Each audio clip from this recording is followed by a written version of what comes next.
Hey y'all, thanks for clicking on the video.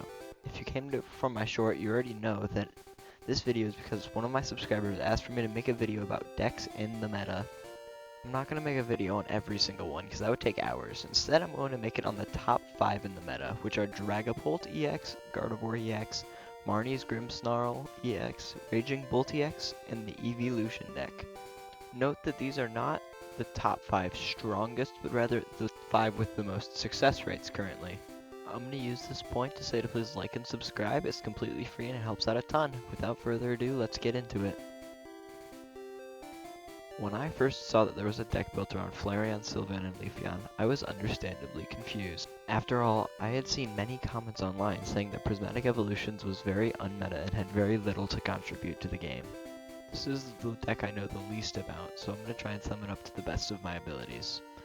Core cards are on the right. This deck is good at dealing high amounts of damage, disrupting the opponent's bench, and creating large amounts of benched Pokemon for Terrapagos. Four primary Pokemon in this deck are Flareon for energy searching, Leafeon for healing and energy bursts, Terrapagos for benched Pokemon boosting, and Sylveon to disrupt the opponent and to tank. It utilizes supporting cards such as Pheasantipede and Mew for draw support, Lily's Clefairy EX to counter dragon types, and Latias EX in order to nullify retreat cost for basic Pokemon like Terrapagos. This deck utilizes supporting cards such as Noctowl to search for other trainers, such as Iono for draw disruption, Crispin for energy search, Briar for prize boosting, Area Zero Underdepths for a larger bench, and the Terra Orb to search for more Pokemon. To summarize this deck, it has a strong offensive front, built on taking as many prize cards as possible before your opponent, and just overall being a pain in the ass, because that's what it looks like it's good at. And with that, let's head to the next deck. Deck number 4 is Marnie's Grimmsnarl EX deck. This deck is built around Marnie's Grimmsnarl's powerful Punk Up ability, which allows you to attach 5 energies to your Marnie's Pokemon however you like. This is strong because this means you can set up 2 Grimmsnarls at once, so that once one dies you can keep going with the other. This Pokemon also boasts the incredibly strong Shadow Bullet, which allows you to snipe the backline and deal heavy damage to your opponent's active Pokemon. This deck utilizes Pokemon such as Monkey Dory and Frostlass for damage chipping, and Shaman to protect your backline from opposing snipers. It utilizes trainers like Secret Box to grab other trainer cards from your deck, and then Rare Candy and Spike Moves to accelerate the rate at which you can get Marnie cards out on the field. Also uses Boss's Orders to assist in sniping Pokemon. Overall, this deck is good at getting online, dealing high amounts of damage, and shutting down the opposing support structure. And with that, let's move on to the next deck. Gardevoir has been a staple of the meta since Scarlet Violet base set released.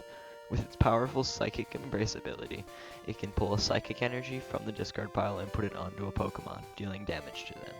It often is paired with cards such as Screamtail for damage, using the damage counters put onto it when giving it Psychic Energy, and Monkey Dory, which allows you to move damage counters from your Pokemon to your opponent's Pokemon. It uses cards like Bravery Charm in order to make sure that Screamtail can take more damage, and Artisan to find basic Pokemon to put on your bench. It uses cards like Pheasantipede and Clefairy, Pheasantipede to draw cards and Clefairy to counter dragon types. This deck is good at eliminating your opposing bench, countering dragon types, and getting energy access. Now, let's move on to the next deck.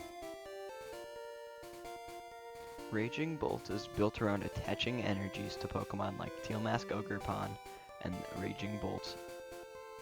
This allows them to discard energy off in order to deal large amounts of damage, using Raging Bolt's Bellowing Roar attack. It uses many cards similar to other decks, such as Boss's Orders, Noctowl, and Crispin, in addition to cards like Mew EX, Pheasantipede, and Latias EX. This deck is good at giving out high amounts of burst damage, finding energies, and making sure that you always have the cards that you need in order to deal damage. Now, let's move on to the final deck.